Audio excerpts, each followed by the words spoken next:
I want to thank Chairman McCall and Chairman French Hill and their leadership, because French and I both serve on the Financial Services Committee, but my work on the Foreign Affairs Committee as chairwoman of the Indo-Pacific Subcommittee, I would like to talk a little more about how Biden's failed policy is creating distrust from our allies and partners in the Indo-Pacific.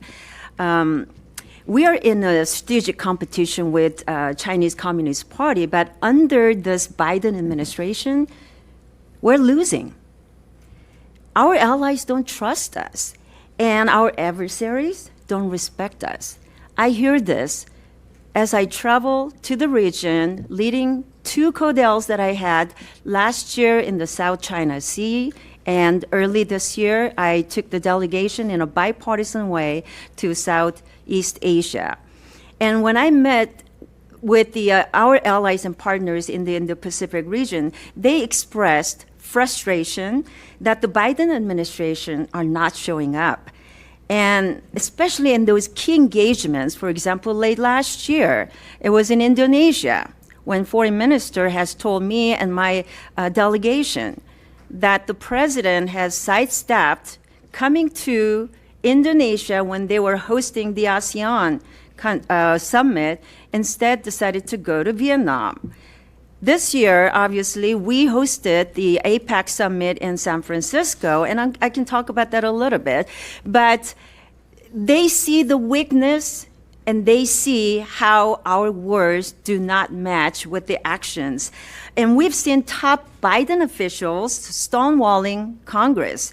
And they're going out of their way to engage with the CCP officials, even lifting sanctions on CCP entities that have committed human rights abuses just to get a meeting. And when they come back, I ask those same administration officials, what are the deliverables? They tell us, we got a meeting and we're going to continue our dialogue. That is not result.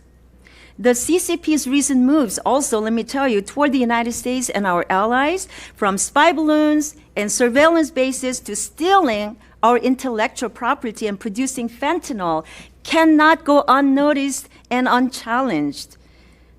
In October of last year, at the APEC meeting, in order to counter our concerns about China utilizing their Chinese syndicates to bring in the precursor chemicals that comes into our country that goes into making fentanyl, which is the #1 reason why there are millions of Americans die because of that. What does our Biden administration do? Work with China and create a fentanyl working group. To this day, I have yet to see any deliverables or results from that working group.